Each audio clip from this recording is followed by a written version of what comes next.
Hey there, hi there, ho there, sit and spin fans, and welcome back to the final segment of our coverage of the top rock and roll / music movies of all time. I'm going to try to blaze through this segment as fast as I possibly can, so bear with me as I talk incredibly fast. But let's get right to it, because these are further movies that you may not have seen, but are all deserving of your attention just as much as the rest we've listed.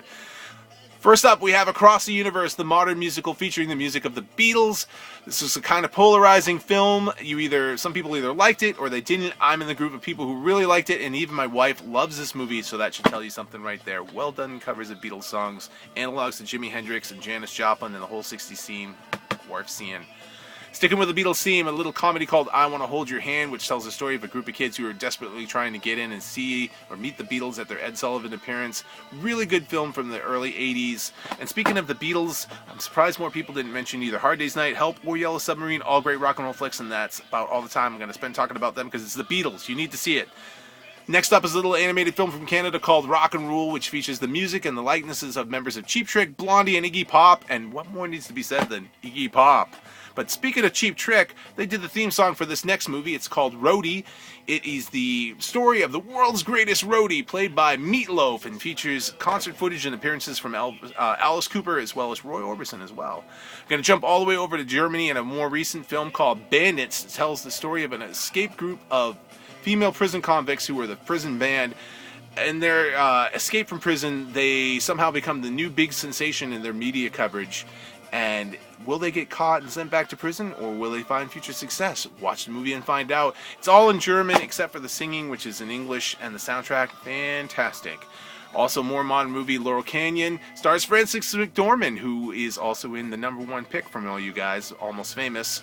Frances McDormand plays a famous record producer, and her son is Christian Bale, and he goes home trying to sort out his life, and features the music of Mark Linkous from formerly Sparkle Horse, the late Mark Linkous, I should say, as well as Lou Barlow, who also has a small role in it. Decent little flick. Not so much rock and roll, but still music enough related.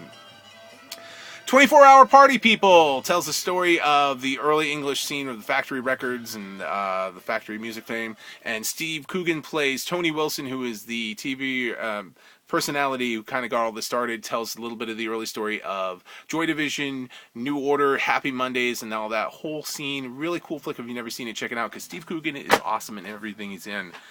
Way back before the days of MTV, if you wanted to see cool music stuff, you would have to tune into the USA Network on Friday and Saturday nights and catch a little program they used to do called Night Flight, where they would play classic concert films and cult movies like this one, J-Men Forever, wherein the Fire Sign Theater crew get together and do a Woody Allen What's New Pussycat using old Republic serial footage and re-edit it with new dialogue and music to tell a really cool rock and roll story. Jumping back to the early 70s, and a film by Brian De Palma called Phantom of the Paradise. This was a competitor. It was out around the same time as Rocky Horror Picture Show, another great movie, and its sequel Shock Treatment, which if you've never seen either of them, both really good.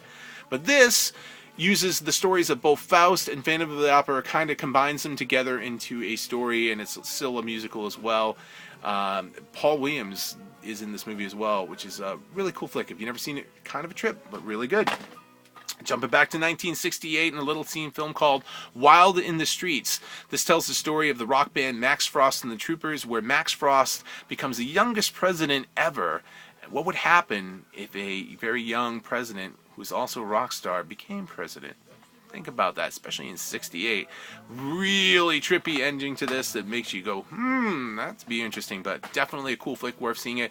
Very young Richard Pryor stars as one of the band members in the film, and Max Frost, his friend. Slade in Flame, the early 70s British band Slade, stars in this movie as a fictional band, Flame, and basically it shows you what the real life, behind the scenes rock and roll life is for a band in that time. Real cool flick. I actually just saw this for myself the first time a few years back. Jumping back to the early 90s, and Pump Up the Volume, starring Christian Slater. He plays a character named Harry, who runs a pirate radio show. What's cooler than that? Another little scene flick. It's more kind of a drama, but definitely has some rock aspects to it and a great soundtrack. Starring Keanu Reeves. It's called Permanent Record. He basically is a musician. His best friend is like a super talented musician, and the movie is about him dealing with his friend's unexpected suicide and how that changes him and all of his friends around him. Really good, moving movie if you've never seen it.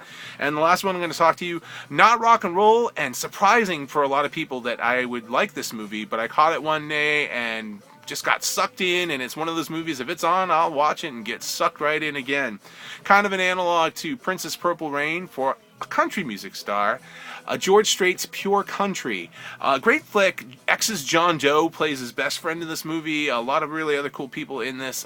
It's a really good story. I can't complain. I know that would probably surprise a lot of people.